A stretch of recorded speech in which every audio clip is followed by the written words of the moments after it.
Halo everyone, selamat datang di Podcast Thinking. Perkenalkan, gue Rohma. Sini gue mau ngebahas topik tentang miskomunikasi. Nih buat teman-teman pasti sering banget yang namanya miskomunikasi. Nah, apa sih miskomunikasi itu? Miskomunikasi sendiri disebut sebagai miskonsepsi yang mana dalam kamus besar bahasa Indonesia berarti salah penerimaan atau salah penanggapan dari suatu komunikasi. Terkadang gue pun salah mengartikan maksud dari lawan bicara gue balik di saat gue bareng temen, saat bareng keluarga, atau di organisasi pun terkadang suka yang namanya miskomunikasi. Dan apapun jenis komunikasi secara langsung atau lewat media digital. Nah, nih gue punya cerita nih. Waktu Waktu Kamis ceritanya. Gue itu sama temen gue ceritanya miskonsepsi perihal malam Jumat. Permasalahannya nih, dia itu nangkep dari pesan teks doang. Emang terkadang cuma pesan teks doang itu bikin keambiguan kan.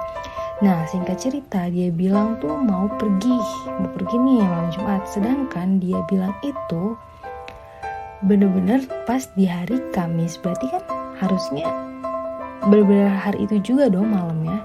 Dan gue udah bilang kalau malam Jumat tuh ya berarti hari ini. Tapi dia bilang ya bukan, ini tuh besok, bla bla bla gitulah, biasalah. Oke lah, gue yain aja nih. Jeng jeng jeng, matahari terbenam, malam pun tiba.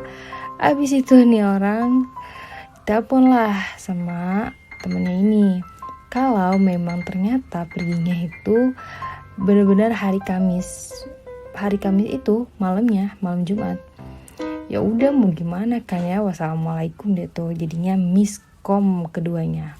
Karena dari dianya juga nggak mengkonfirmasi lagi gitu malam Jumatnya itu kapan nih, berarti dia harusnya ngomong dulu, oh berarti besok ya, atau oh berarti sekarang, kalau misalnya dia tahu sekarang atau dia tahu memang besok jalannya.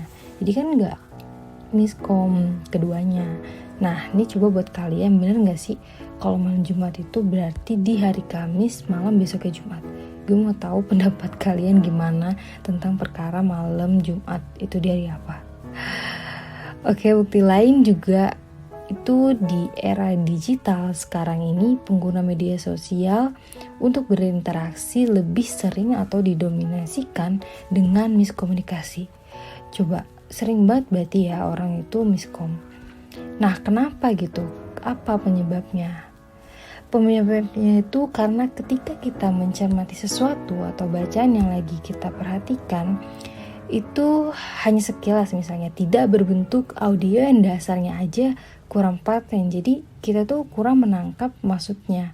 Apakah intonasi atau gaya bicara yang dimaksudkan itu sama dengan lawan bicaranya atau tidak gitu. Yang akhirnya timbul adanya miskomunikasi. Nah, di sini ada beberapa nih tips.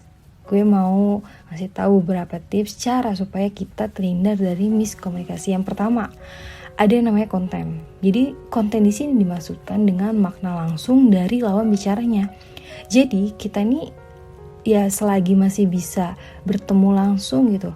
Jadi ya langsung aja kita kasih tahu misalnya kayak gini-gini. Jadi nggak miskom antara penerima pesannya sama pengirim pesannya. Jadi ini cara yang mudah, nggak cuma nebak maksud dari lawan bicara kita gitu. Yang kedua ada yang namanya meta. Meta itu sama dengan yang pertama tadi, yaitu kayak makna langsung, tetapi lawan bicaranya ini terkadang kayak dikasih tahu cuma iya doang, jadi dia itu nggak paham maksudnya. Jadi kalau misalnya kita punya kasus kayak gini nih, yang suka kayak iya doang, kayak tapi ngerti aja enggak gitu kan, itu harus ditanyain lagi sama lawan bicara kita, bener nggak nih kalau yang dia maksud kayak gini, biar nggak miskom gitu. Kalau yang ketiga itu ada namanya emosi. Memang terkadang itu kita bisa aja nih kayak apa ya, kayak kalau misalnya lagi ada kondisi kita yang memang gak memungkinkan untuk berbicara, ya jangan ngomong dulu gitu kan. Jadi kita itu harus bisa lihat kondisi lawan bicara kita seperti apa. Jangan ngomong deh kalau lawan bicara kita itu lagi gak bisa diajak ngomong, nanti bisa timbul namanya miskom karena intonasi dari suara dianya. Yang terakhir tuh adalah namanya status. Nah, status di sini maksudnya kita harus ketahuin dulu siapa lawan bicara kita, yang kita omong tuh kita sama siapa. Kalau tiba-tiba kita kayak misalnya gue ini ngomong sama orang tua gue, atau orang yang lebih tua daripada gue, atau orang yang misalnya orang yang lebih kedudukannya lebih atas daripada gue, terus gue ngomong udah kayak sama temen, itu kan kayak nggak bisa gitu kan, nggak, harus dikondisikan gitu sama lawan bicara kita. Begitu juga agar cara penyampaiannya itu tidak terbilang miskomunikasi gitu guys. Nah, and last but not least, bagi si pengirim pesan ini diusahakan untuk berbicara langsung supaya tahu arti dari lawan bicaranya, dan pastiin lagi untuk pesan yang disampaikan itu benar atau enggak. Dan untuk si penerima pesan ini harus sadar kalau namanya komunikasi itu dengan konteks, emosi, dan status dari lawan bicaranya. Jangan ngertiin dengan satu sudut pandang aja. Jadi kayak ibarat aja kayak udah mendebak-debak gitu. Kalau ngerasa bertanya-tanya atau ambigu, ya kalian tanya, jangan diem aja supaya gak salah nangkap gitu. Jadi konfirmasiin lagi kalau yang kalian maksud ini kayak gini gitu, bener atau enggak.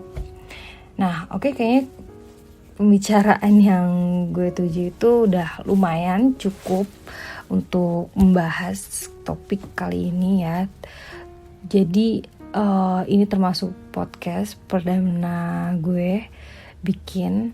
Ya intinya ya, namanya suatu komunikasi itu memang terkadang dideskripsikannya itu maknanya suka ambigu, apalagi dari sudut pandang pembicaranya. Kita kan nggak tahu beranggapannya seperti apa. Oke, gitu aja. Terima kasih untuk kalian semua yang sudah mendengarkan podcast gue kali ini. Dan buat kalian bisa banget nih tag teman-teman kalian yang suka miskom dalam berkomunikasi. Siapa tahu kan, karena dengerin podcast ini dia bisa meminimalisir kesalahannya.